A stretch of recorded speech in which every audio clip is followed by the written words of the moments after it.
Diddy's the only one told the truth. He said, y'all just keep watching. The federal government became engaged on a spring day, and since these people don't mess about, they conducted a thorough investigation that led them to not one, but two enormous mansions, one in Miami and the other in Los Angeles. Come on, you know something is serious when the FBI is prying around your crib's front door.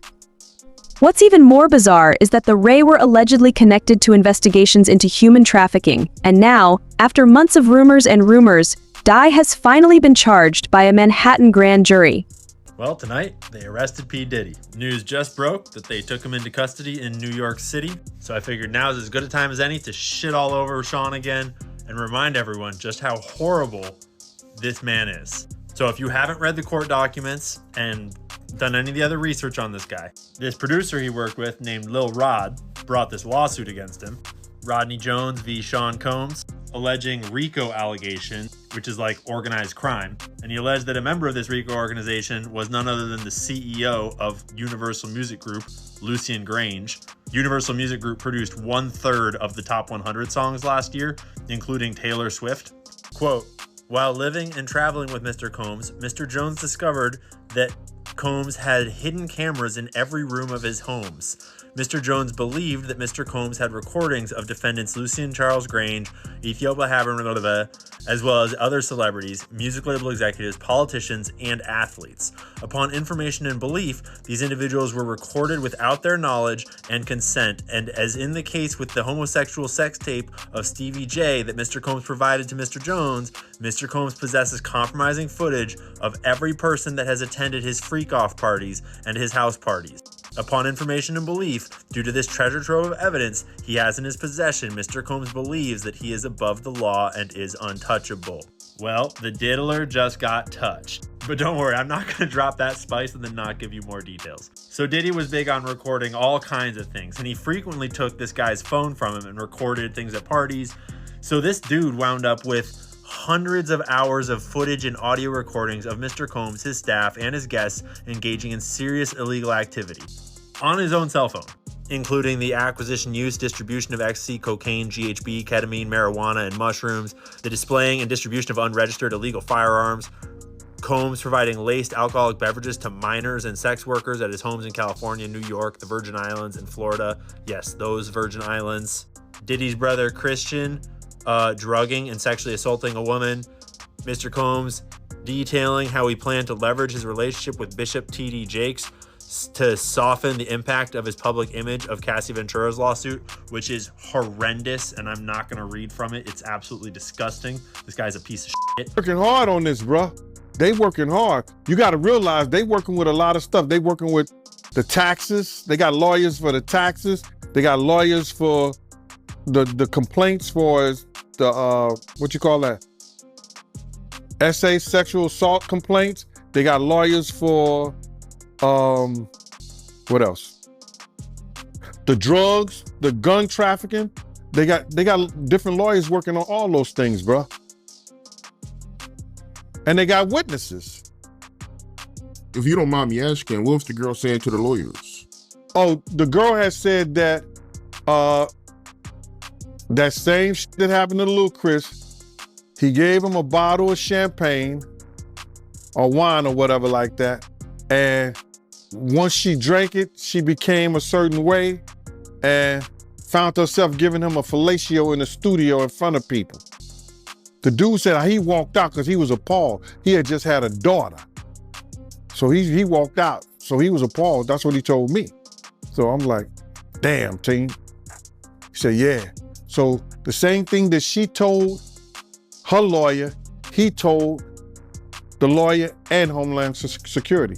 And he was actually there, graduate, a college graduate. You understand? Working, good dude, perfect witness. He told, the engineer told Homeland Security and her lawyer the same exact thing she told them. He said he was appalled at what he saw and walked out. So they got witnesses. They got witnesses, bruh. But hold on, guys, because it delves even deeper than that, leaving admirers in shock. Diddy's legal team released a statement quickly, and it was as fiery as you could imagine. They said categorically that Diddy is a self-made entrepreneur and music icon. Loving family man, growing philanthropist, sure. He's flawed, but he's not a criminal right now. I don't know about the rest of you, but I'm simply so moved and persuaded by that big load of bullshit about him. Bury him. He did enough wrong for people around us, two people around us. He did enough wrong to their mother. He did enough wrong to them. He need to pay the piper. I don't care what nobody say. You can feel whatever you want to feel. You can call Gene Deal whatever you want to call Gene Deal. You can say whatever you want to say. But I came here November the 18th, 2018, and I told y'all from Jump Street, I didn't know I was going to get a platform like Art of Dialogue. I didn't know I was going to get a platform like MREC, different people who helped me build this up. Did I have my own show? Everybody want to come here and think that I just talk about Diddy. You come to the Gene Deal show, you see a different things. I talk about everything. But when I'm come to do an interview, I answer the questions. And my thing of it right here is this, is that I'm not here to praise somebody. A real man don't hold or bite his tongue for nobody when injustice has been done to people, first of all, that he got love for. And second of all, for when somebody know that somebody is wrong. I've been saying the same shit since 97, Mighty. I was the one in there holding Big's mom's hand while she crying. These people come over here, I initiated a lot of this stuff for these YouTubers to go to their platforms and talk about stuff, because they sit around and talk about stuff that I didn't say it, that they didn't heard on the Art of Dialogue. You didn't birthed a lot of these fucking content creators. Yeah, I mean, you're right about that. I mean, a lot of platforms, did start talking about it after, we've been talking about it for years. So, yeah, you're right about that. And they were scared at first, Mighty. They were scared to say anything. But my thing is this, right? With all the money and fame that Diddy has, why is he out here drugging females to get fellatio? You would think, him being who he is, he don't got to do that. Bruh, he's a different dude from when I was around him and people was like Suge even said that Puff is different now. You understand? When he went to California, man, that's a whole nother stuff, man. Dudes in New York wouldn't even, he probably was doing a little of that stuff right there in New York around people and things like that, but he knew who to do that around. You understand what I'm saying? He knew who to do shit like that around. And when you don't have no conversation, he said it before, he don't know how to talk to women. He don't have no conversation for Jennifer Lopez. I seen him, I was there when they had conversations. She would say some fly shit to him. You know what the perfect day would be with me and you just sitting out here, eating, just sitting out here, having a light lunch. Oh, and let's not forget that tiny detail they managed to sneak in there. He moved to New York on his own volition, ahead of the accusations. Oh, willingly.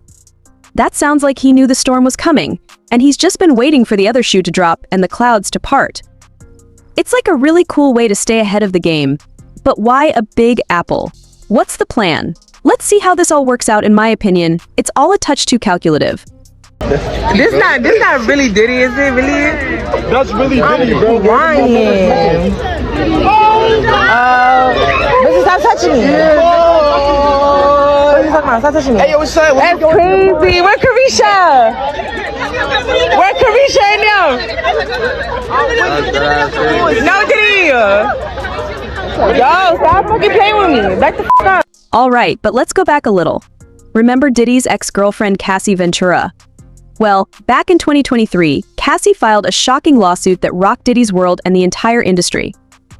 On top of that, Cassie accused Diddy of years of physical and sexual abuse, yes, Years, so this wasn't just a one-time incident, rather, her lawsuit detailed a pattern of control, violence, and manipulation.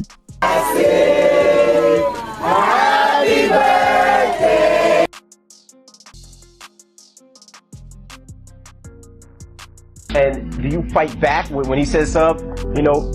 I do have a slick mouth. Cause you're, And it's okay. But yeah, no, she talks slick a together. lot. She talks We work together well. And I don't know, I guess the music will just have to speak for itself when people hear it. I'm really excited for it because I've been working on it for a long time.